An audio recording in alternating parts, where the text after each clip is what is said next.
Flip through almost any photo album from 1960s America, and before long, you'll notice something strange.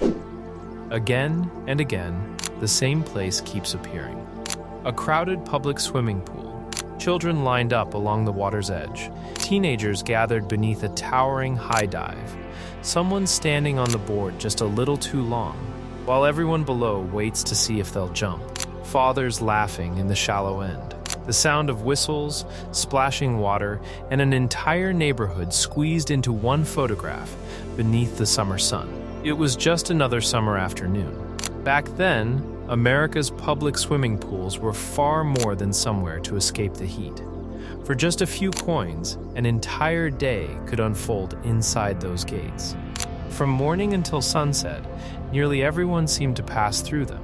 Then, almost without anyone noticing, those places began to disappear. Some closed quietly, others were abandoned or torn down completely. Today, many Americans drive past the places where those pools once stood without ever realizing what used to be there. So, what really killed America's public swimming pools? And how did one of the country's greatest summer traditions quietly fade away? Back then, public swimming pools were where summer happened. For millions of American children, there was no better place to spend a school vacation. Every childhood seemed to orbit around the neighborhood pool. The day began at the front gate and ended only when the lifeguard's whistle finally echoed across the water. And the best part? Almost anyone could afford to be there. Admission often cost no more than a dime or a quarter. Once you stepped through the gate, everyone entered the same world. The factory worker's son, the doctor's daughter, the kid whose parents owned the neighborhood grocery store, the family that had just moved into town. For a few hours, those differences didn't seem to matter. Everyone shared the same water, the same diving boards, the same long summer afternoons. One gate, one price, one place. American cities took enormous pride in these pools. By the middle of the 20th century, cities across the country were competing to build bigger and better municipal pools than their neighbors. These weren't modest neighborhood swimming holes. Some were so enormous they welcomed several thousand swimmers on a busy summer day. In Astoria Pool, which opened in 1936, swimmers enjoyed one of the largest public swimming pools ever built in America, stretching more than 330 feet long and drawing thousands of visitors on hot summer weekends. Towering high dives, sprawling concrete decks, bathhouses lined with rows of lockers, snack bars, picnic areas, crystal blue water stretching almost as far as the eye could see. For many families, spending the day there felt less like visiting a city pool and more like spending the day at a summer resort. And then there was the high dive. For generations of American kids, climbing that ladder felt like a rite of passage. You tried not to look nervous. You stepped onto the board while it swayed beneath your feet. Suddenly, everyone below seemed to be watching. One bounce, maybe two. One last deep breath and jump. For a few unforgettable seconds, you felt unstoppable. Every pool had its own soundtrack. A lifeguard's whistle cutting through the afternoon, the sharp scent of chlorine, bare feet racing across hot concrete, a radio playing somewhere in the background, laughter echoing across the water. By lunchtime, the deck was packed shoulder to shoulder. On the hottest weekends, some municipal pools welcomed thousands of visitors before the day was over. They were ordinary moments, and that's exactly why they mattered. Looking back now, it's almost impossible to believe places like this could ever disappear. They were crowded. They were loved. They felt permanent.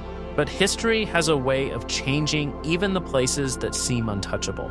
And in less than a generation, many of America's public pools would be closed, abandoned, or gone forever. The question is, how does something this loved simply disappear? Most people assume the answer was rising costs, changing lifestyles, or the invention of the backyard pool. Those things mattered, but they weren't where the story began. In fact, the story of America's public swimming pools started to change while they were still packed with families every summer. Because beneath all those smiling photographs, there was another America, one that rarely appeared in the family photo album. Across much of the country, especially before the civil rights movement, public swimming pools were segregated. In some cities, black families were forced to use separate facilities. In others, they weren't allowed through the gate at all. The same pool that represented freedom, friendship, and childhood for one family could represent exclusion for another. On one side of the fence, children laughed, splashed, and spent long summer afternoons together. On the other side, many families could only watch. That contradiction had existed for decades.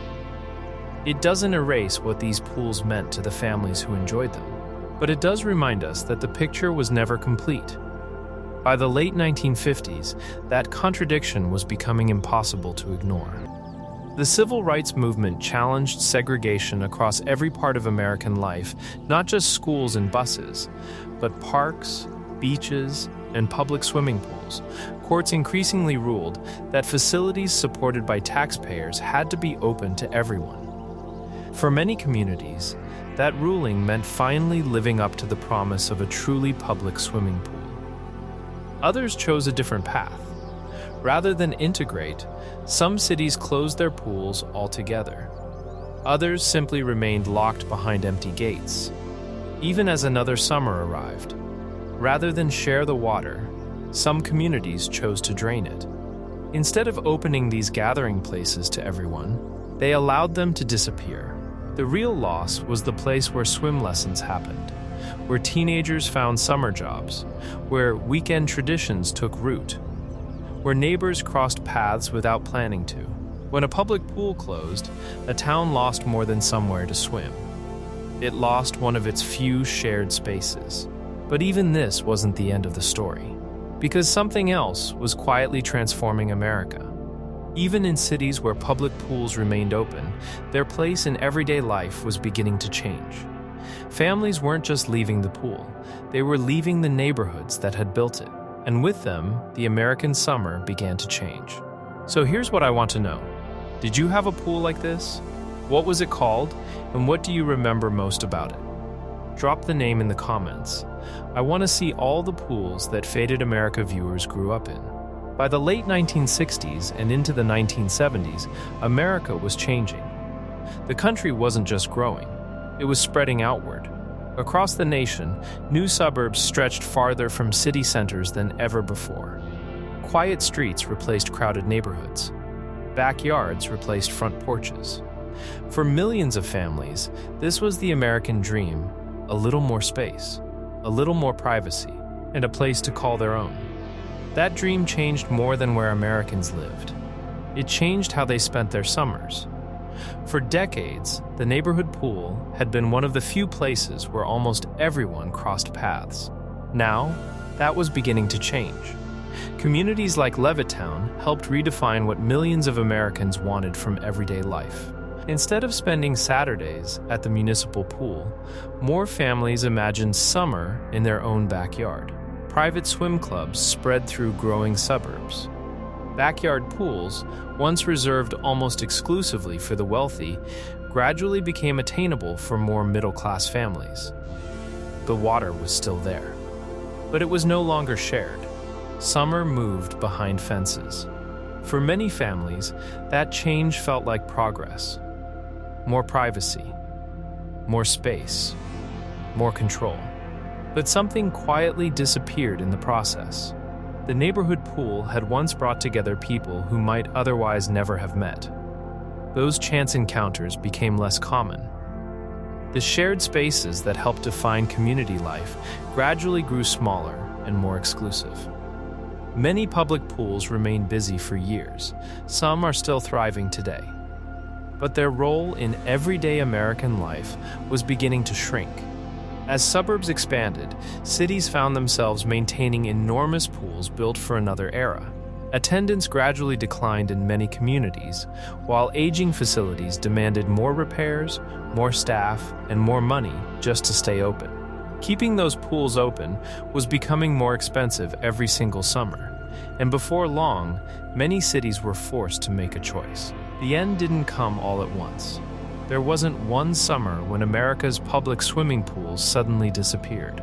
Instead, They faded so gradually that many people never noticed it happening. If you had visited your neighborhood pool during the 1970s or even the early 1980s, at first, everything might have looked exactly the same. The gates still opened. Children still ran toward the water. The lifeguard still climbed into the chair. Summer still sounded the way it always had. But come back the next year, and something had changed. The snack bar that had served generations of children never reopened.